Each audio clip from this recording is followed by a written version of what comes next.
કેમ છો મિત્રો? શું તમને ખબર છે કે ઠંડા શેક કરવાના કે ગરમ આપણા માટે કયા સારા? તો એના માટેના 3 મુખ્ય પોઈન્ટ છે, તો આપણે એના વિશે ચર્ચા કરીએ.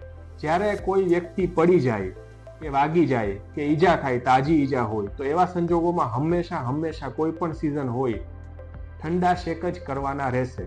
ઓકે, હવે બીજો પોઈન્ટ કે જ્યારે જૂના દુખાવા હોય બોડીમાં, કે સાંધા જામ હોય, ખભા દુખતા હોય, કમર દુખતી હોય, કાંડા દુખતા હોય, એવા સંજોગોમાં ગરમ શેક કરવાથી એ બધું ફ્રી થાય. એટલે એવા સંજોગોમાં જૂના દુખાવામાં ગરમ શેક કરવાના રહેશે, રાઈટ. અને ત્રીજો પોઈન્ટ, કયા શેક કરવા એ વ્યક્તિગત તાસીર ઉપર પણ આધાર રહેતો હોય છે. એટલે જો જૂના દુખાવા હોય તો ઘણા લોકોને એમાં ઠંડા અનુકૂળ પડે, તો ઘણાને ગરમ પડે.